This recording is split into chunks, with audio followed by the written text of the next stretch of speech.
d'Eiffage, donc Isabelle, Mathieu et Jean-Baptiste, à afficher leur caméra et à mettre leur micro. J'ai vu que vous étiez en ligne, donc c'est bon. Bonjour Thomas. Bonjour. Bonjour. Et ben voilà, on a plus d'une centaine d'acteurs de la filière qui vous écoutent, donc je vous laisse.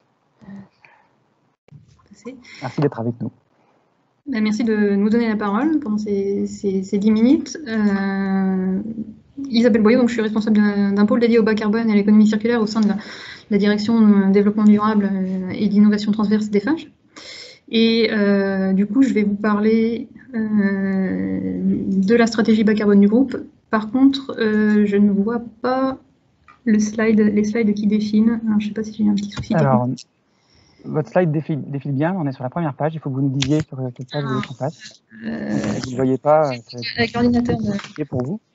J'ai un petit souci technique sur le mien, désolé. Du coup, je vais vous parler voilà, de la stratégie bas carbone du groupe Eiffage, et puis Jean-Baptiste et Mathieu qui sont avec moi dans la salle vont vous présenter aussi la démarche Sequoia. Très bien. Si on prend sur la prochaine slide, s'il vous plaît, du coup, je peux pas vous parler de la stratégie carbone du groupe sans remettre un petit peu quelques éléments de contexte qui vous sont affichés. Vous voyez ici les chiffres voilà, des émissions carbone dans le monde et à travers la France sur différents postes. Ces chiffres, je ne vous apprendrai pas que ces dernières années, ils étaient plutôt mauvais puisqu'ils avaient tendance à repartir à la hausse. Et même si en 2020, grâce ou à cause du Covid, on peut s'attendre à ce qu'ils diminuent, c'est peut-être pas la meilleure des façons qu'on peut espérer diminuer ces chiffres. Une fois qu'on a dit ça, le groupe Eiffage, le groupe Eiffage contribue à une partie de la production de ces émissions, que ce soit au travers de l'industrie, au travers du bâtiment bien sûr, et des transports, à travers tous nos différents métiers. Mais si on sort de cette vision un peu pessimiste des choses, on peut aussi l'avoir d'une façon plus optimiste en se disant qu'à travers tous nos métiers et tous nos savoir-faire, nous avons aussi beaucoup de solutions à apporter et d'innovations à apporter pour justement diminuer ces émissions et enfin aller vers la stratégie et les résultats que tout le monde attend, c'est-à-dire la diminution de ces émissions. C'est plutôt dans cette vision positive du coup que la stratégie carbone du groupe s'est mise en œuvre il y a maintenant pratiquement 2 ans. Elle est portée par notre PDG, donc Benoît de Ruffray, directement au plus haut niveau, avec des objectifs chiffrés et même poussés économiquement, puisqu'il a une partie de sa rémunération qui est indexée sur la réussite de cette stratégie. Ça prouve son engagement et sa volonté à mettre en place cette réduction de notre empreinte carbone.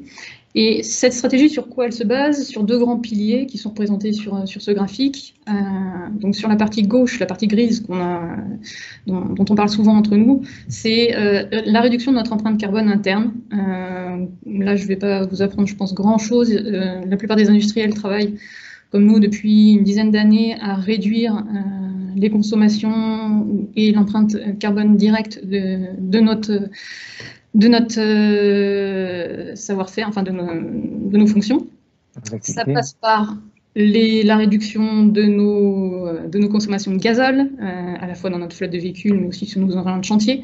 Ça passe par la réduction des consommations au sens large, la réduction de notre empreinte, notamment de l'informatique. Par exemple, nous avons notre DSI qui vient de réaliser son premier bilan carbone Scope 3 sur l'ensemble du groupe, et voilà, qui travaille elle aussi à réduire son empreinte.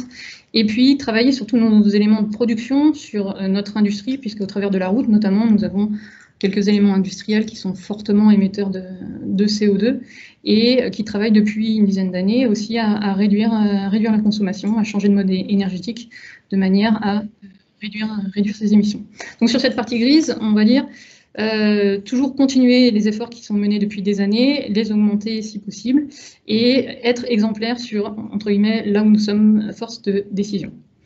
Le deuxième pilier qui est plus intéressant et beaucoup plus ouvert, c'est ce qu'on appelle la partie bleue, donc les émissions évitées par l'offre. C'est-à-dire que là, On ne se contente pas de regarder, entre guillemets, sur notre moyen de production, mais nous réfléchissons sur, comme on l'a vu avec le CSTB, l'ensemble du cycle de vie de notre offre, c'est-à-dire à travailler, comment est-ce qu'on peut travailler différemment, intégrer différents produits, concevoir différemment et faire appel à des solutions de manière à diminuer l'empreinte indirecte et globale de notre offre. Et ainsi, on va en faire profiter aussi nos clients. Là-dessus, du coup, bien sûr, on a une possibilité d'action qui est légèrement moindre puisque nous ne sommes pas décisionnaires, mais les économies sont largement plus grandes et les leviers beaucoup plus importants. Pour agir sur cette offre, il faut, là du coup, on ne peut pas agir seul, on doit faire appel à toute la chaîne de valeur du BTP. C'est pourquoi nous travaillons avec les achats, avec les fournisseurs, les sous-traitants, nos partenaires bien sûr, et nous ne serions pas ici sans citer bien sûr les startups, qui sont toujours pour nous une source évidemment de renouveau, d'innovation et de mutation de nos métiers. Sur cet objectif bleu, donc là nous avons pareil des plans d'action dans tous les métiers qui suivent ces nouvelles offres bas carbone, qui ont pour mission d'en créer de nouvelles et surtout de mesurer, on va dire, leur accroissement d'année en année, puisque nous avons comme objectif que ces offres bas carbone représentent de plus en plus un chiffre d'affaires de plus en plus important pour le groupe. Voilà. Tous ces efforts et toute cette stratégie, ça vise à quoi? Ça vise à, sur la prochaine slide, à réduire, comme je vous l'ai dit, notre empreinte carbone au global. Est-ce qu'on peut passer sur la slide suivante, s'il vous plaît? Ouais. Elle arrive. Elle arrive, il n'y a pas de souci. C'est le direct. Donc, sur la slide suivante, on va voir normalement nos objectifs de réduction. Elle est en cours d'arrivée. Oui, mais c'est normal. Elle prend des moyens de transport bas carbone. Peut-être un peu plus, un peu moins rapide, mais bien meilleur. Oui, c'est cette slide-là. Je la vois toujours pas. Empreinte directe. Oui, bon, c'est pas grave, normalement, vous devriez donc voir nos objectifs de réduction des émissions de gaz à effet de serre qui ont été calculés sur notre scope interne, les scopes 1 et 2. Nous avons donc fait calculer ces émissions en 2018 par un bureau d'études extérieures et nous avons l'ambition de baisser par rapport à 2017 de 15% nos émissions directes. Et ce chiffre est porté à 33% si on tient compte d'une croissance qu'on espère, en moyenne de 2,4% par an d'ici à 2030. Ça, c'était pour parler de notre scope interne, mais comme voilà, ça y est, j'ai à nouveau les chiffres. Voilà, c'est peut-être un peu plus parlant pour vous aussi derrière vos écrans. Ces chiffres donc sont sur notre périmètre interne, mais comme je vous l'ai dit, l'objectif pour le groupe aussi, c'est de réfléchir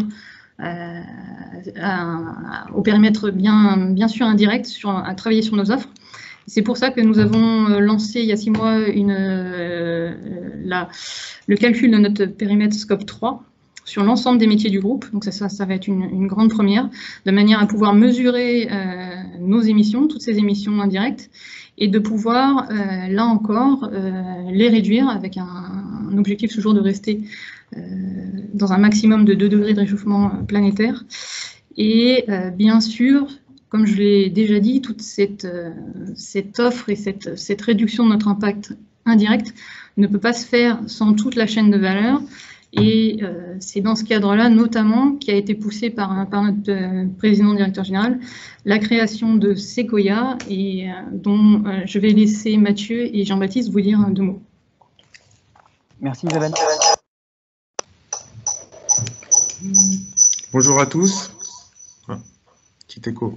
Bonjour à tous. Donc très rapidement, comme vient de le dire Isabelle, Sequoia, c'est une initiative qu'on a lancée l'année dernière, qui est présidée par notre président directeur général, Benoît Derefray, et dont l'objectif est de sourcer des solutions innovantes, aussi bien de solutions de start-up ou des solutions, pourquoi pas, de grands comptes, parce que les grands groupes innovent aussi, et de les évaluer sur des critères carbone. On a lancé l'initiative aux côtés de 7 autres partenaires. Donc, on porte la plateforme aux côtés d'Impulse Partners et sont adhérents aujourd'hui Covivio, le CSTB, Charflor, GRDF, Legrand, Saint-Gobain, l'USH, Vica. Et l'objectif, c'est de lancer des appels à solutions. Donc là, on va avoir la restitution du deuxième appel à solutions dans 2 jours pour évaluer ces solutions. Ce qui est nouveau, c'est qu'on prend pour entrer le carbone, ça reste quand même des solutions qui sont classiquement sur des thématiques comme l'économie circulaire, la biodiversité, l'énergie, les outils, la mobilité, mais on demande à ces entreprises ou à ces solutions de se poser la question du carbone. Au-delà de ces piges de solutions, l'idée c'est de créer un club de partenaires qui est engagé sur le carbone. Donc on a une politique carbone qui est alignée et derrière on a des ateliers thématiques d'échange, on a des retours d'expérience, on essaie de tester les lauréats ensemble.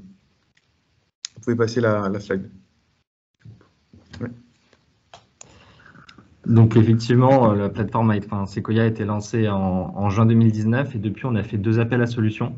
Ça nous a permis de détecter 113 solutions, 113 solutions candidatées. Et derrière, on va faire un deuxième événement et on a fait un premier événement où il y avait des 10 lauréats qui ont été invités à pitcher. Et puis derrière, on a eu des lauréats et derrière, on a eu une vingtaine de collaborations avec ces startups. C'est vraiment l'objectif de Sequoia, c'est pas de faire uniquement de la communication, c'est vraiment de faire naître des collaborations. Donc voilà, par exemple, si vous avez les startups lauréates à droite, Circulaire, c'est la peinture recyclée qu'on va mettre en place sur un bâtiment, Sylphen, c'est du stockage d'hydrogène qu'on étudie actuellement aussi sur un bâtiment, etc. Et puis Néolith aussi, avec qui on est en partenariat, qui intervient après. Donc voilà, on espère de plus en plus avoir des belles collaborations avec des petites pépites que on aura détectées grâce à ce système. Voilà, je crois que c'est bon pour nous. Eh bien, très bien, merci beaucoup Isabelle.